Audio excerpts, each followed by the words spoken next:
ইনশাআল্লাহ ইনশাআল্লাহ। আমরা যেহেতু গত ক্লাসে আমাদের মেশিন সম্বন্ধে কিছুটা জানা আছে, তাইলে আমাদের আজকে বেশি একটা ডিপলি বলা লাগবে না, আমরা একটু স্কিপ করে করে চলে যাবো। হ্যাঁ, আমাদের মেশিন স্পেসিফিকেশন এখানে আছে, দেওয়া আছে। মেশিন স্পেসিফিকেশন হচ্ছে Martindale abrasion and peeling tester. তাহলে গত ক্লাসে আমরা পিলিং করছি, আজকে হচ্ছে অ্যাব্রেশন। তাহলে পিলিং এবং অ্যাব্রেশন যেহেতু একই মেশিনে করা যায়, তাহলে আমাদের একটা সেটিং এর বিষয় আছে নাকি? জি। সেটিংটা আমরা দেখব কোথায় কোথায় ভেরিয়েশন আছে পিলিং এবং অ্যাব্রেশনের মধ্যে। যে ভেরিয়েশনটা সেটা আমরা আজকে দেখব।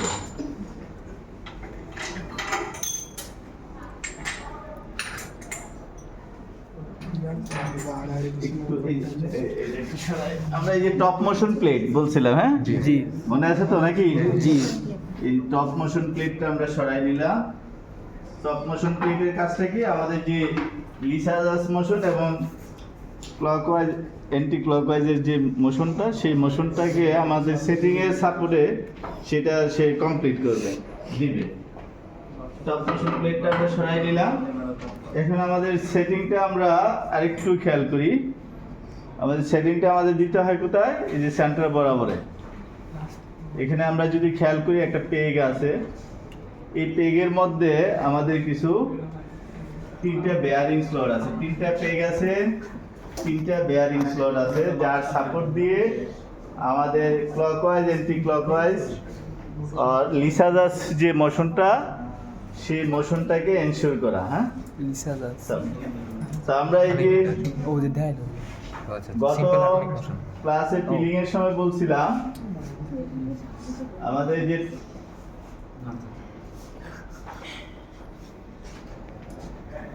আমাদের এই যে এটাকে বলছি আমরা কি? পেগ না, বেয়ারিং স্লট। আচ্ছা পেগ হচ্ছে এই অংশটা, আচ্ছা। আর এটাকে বলা হচ্ছে বেয়ারিং স্লট। এই বেয়ারিং স্লটের হেডটা যখন এরকম ভাবে আমরা এখানে সেট করব, তখন আমরা যদি খেয়াল করি এইটা এবং এইটার মধ্যে যদি ডিফারেন্সটা খেয়াল করি, এই বেয়ারিং স্লটের হেডটা চলে গেছে ইনারে, আর এই বেয়ারিং স্লটের হেডটা আছে আউটার সারফেস। আউটার সার্কেল আছে না, পেগের আউটারে আছে, আর এটা গেছে ইনারে, আর পিন সেন্টারটা চলে আসে, পিনটা চলে আসছে আউটারে। এইটা হচ্ছে আমার পিলিং এবং অ্যাব্রেশনের সেটিং ডিফারেন্স। আমরা যখন পিলিং করব তখন আমাদের কি হবে? এই হেডটা থাকবে ইনারে সবগুলার। আবার যখন আমরা অ্যাব্রেশন করব তখন আমাদের তিনটাই আমার বেয়ারিং স্লটের হেড পেগের আউটার সার্কেলে থাকবে, তিনটা বেয়ারিং স্লটের হেডই থাকবে আউটারে। তাহলে আমরা বাকিগুলো আর করলাম না, তাহলে আমরা আটকে দিলাম। তাহলে আমাদের সেটিংটা আমরা খেয়াল করলাম, দেখলাম নতুন করে। আবার কোথায় আমার অ্যাব্রেশন হলে কিভাবে সেট দিতে হবে, পিলিং হলে কোথায় সেট করতে হবে, সেটা আমরা শিখলাম নতুন। আবার দেখলাম নতুন করে। এখন আসি আমাদের অ্যাব্রেশন টেবিলে সেটিংটা।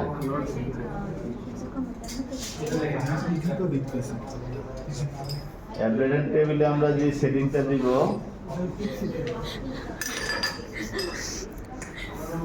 অ্যাব্রেশন টেবিল বা বেস টেবিল, এই বেস টেবিলও বলতে পারি, অথবা অ্যাব্রেশন সময় অ্যাব্রেশন টেবিলও বলতে পারি আমরা। এই বেস টেবিলের উপরে আমরা সাপোর্টিং হিসাবে পিলিং এবং অ্যাব্রেশন দুই ক্ষেত্রে আমাদের এই ফিল্ডটা সাপোর্ট দিব। ফিল্ডের এটার সাইজ কত বলছে? 140 মিলিমিটার ডায়া। এটার সাপোর্টে আমাদের যেটা করতে হবে, ভেরিয়েশন আসবে। পিলিং এর সময় আমরা বলছি সেম স্যাম্পল,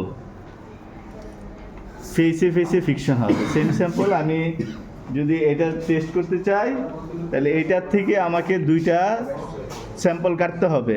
কত সেন্টিমিটার ডায়া বলছিল? 140 মিলিমিটার ডায়া। 140 মিলিমিটার ডায়া করে দুইটা স্যাম্পল কাটবো। একটা আমরা বেস টেবিলে সেট করব, আরেকটা কোথায় সেট করছিলাম? আমাদের স্পেসিমেন হোল্ডারে। পিলিং এর একটা স্পেসিমেন হোল্ডার আমরা বের করি নেই মনে হয়। এই যে স্পেসিমেন হোল্ডার, আমাদের এটা ছিল স্পেসিমেন হোল্ডার পিলিংয়ের সময়। হুম তাইলে এটা যখন আমরা গ্রিপ করাইছি তখন আমাদের যে অ্যাসেসের যে অংশটা সেটা ছিল 90 মিলিমিটার দেয়া, সেই জন্য স্যাম্পলটা বলা হয়েছে 90 মিলিমিটার দেয়া, কিন্তু আমার স্যাম্পল কাটতে হবে 140, দুইটাই 140 করে কাটতে হবে। তাইলে পিলিংয়ের জন্য স্যাম্পল কাটা শিখলাম। এখন আমরা অ্যাব্রেশনের জন্য যেটা করব, অ্যাব্রেশনের জন্য আমরা সাপোর্ট দেব অ্যাব্রেডেন্ট ক্লথ, এটাকে বলা হচ্ছে অ্যাব্রেডেন্ট ক্লথ অথবা অ্যাব্রিসিভ ক্লথও বলা হয়। এই অ্যাব্রেডেন্ট ক্লথ এবং অ্যাব্রিসিভ ক্লথটা যদি আমরা খেয়াল করি আমরা দেখবো এটা একটু রাফ। হ্যাঁ, ফ্রিকশনটা যখন এটার এই ফেব্রিকের এগেইনস্টে আমি স্যাম্পলটাকে ফ্রিকশন করাবো, আমাদের যে ডিটারমাইন এখানে করা হয়েছে ফ্রিকশনে কি হবে, ফ্রিকশনে স্যাম্পলগুলা ছিঁড়ে যায়, ক্ষয় হয়ে যায়, মানে কাল্প কলার বা আমার যে ফ্রিকশনগুলাতে যেগুলা এফেক্ট হয় সেইগুলা কিছুটা ড্যামেজ হয়ে যায় বা ছিঁড়ে যায়, ব্রেকডাউন হয়ে যায়। সেই ব্রেকডাউনটা এখানে সেই জন্য এটা রাফ ফেব্রিক আমরা ইউজ করব। তো এটাকে বলা হচ্ছে অ্যাব্রেডেন্ট ফেব্রিক। অ্যাব্রেডেন্ট ফেব্রিকটা আমরা আমাদের যে বেস টেবিলের উপরে সেট করব।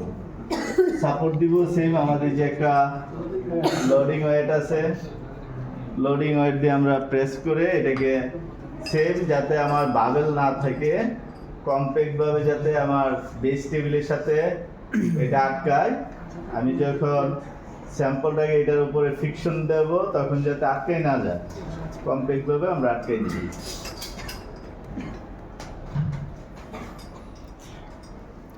তো এখানে দুইটা অ্যাব্রেডেন্ট ক্লথ লাগানো আছে, আমরা নিজেরা ওই দুইটা সেট করব। এখানে অ্যাব্রেডেন্ট ক্লথ আছে অ্যাভেলেবেল, দুইটা ভালো আছে, ওইখান থেকে নিয়ে আমরা আরো দুইটা এখানে সেট করব। তো এইভাবে আমাদের অ্যাব্রেডেন্ট ক্লথ। আজকে আমরা যেটা করব, দুইটা গ্রুপে ভাগ হয়ে যাব, দুই গ্রুপ করব ওভেন, দুই গ্রুপ করব নিট। তা আমাদের আজকের যে স্যাম্পল সাইজ অ্যাব্রেশনের জন্য স্যাম্পল সাইজ হচ্ছে আমাদের এই যে ছিল পিলিং কাটা, আমি দুইটা কাটার পাশাপাশি রাখছি যাতে আমাদের বুঝতে সুবিধা হয়, কম্পেয়ার করতে সুবিধা হয় পিলিং এবং অ্যাব্রেশন। যেহেতু আমরা গত ক্লাসে করছি একটা লম্বা ব্রেক ছিল, দুইটা যাতে আমরা গুলাই না ফেলি, হ্যাঁ, এলোমেলো না হয়ে যায়। এটা ছিল আমাদের পিলিং কাটার, যার সাইজ ছিল 140।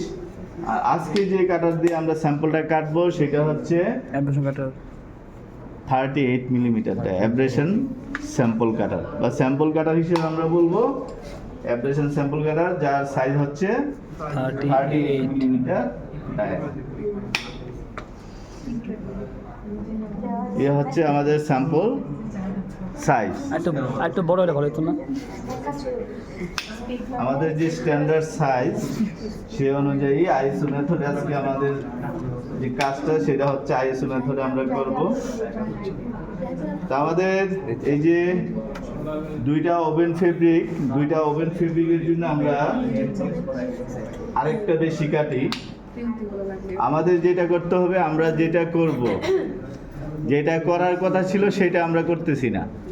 আমাদের যেহেতু সময় কম এবং আমাদের যে যাতে হ্যারাসমেন্ট না হয় সেই জন্য আমরা আমাদের নিজস্ব মেথডে আমরা এটা কাজটা করতেছি, কিন্তু আমাদের যে স্ট্যান্ডার্ড সেটা আমরা এখানে স্কিপ করে যাচ্ছি। স্ট্যান্ডার্ডে যেটা বলা হয়েছে যে আমরা যখন ইন্ডাস্ট্রিতে গেলে দেখব আমার স্যাম্পলের এগেইনস্টে ব্রেকডাউন পর্যন্ত তারা দেখে, হ্যাঁ, ব্রেকডাউনটা করাইতে যারা এটার উপরে এক্সপার্ট হয়ে যায়, স্যাম্পলটা দেখলে তারা বুঝতে পারে এটা কি 80,000 লাগবে না 1 লাখ লাগবে না 50,000 লাগবে, সেই অনুযায়ী তারা এটা সেট আপ করে দেয়। আমাদের যে মেথড ওয়াইজ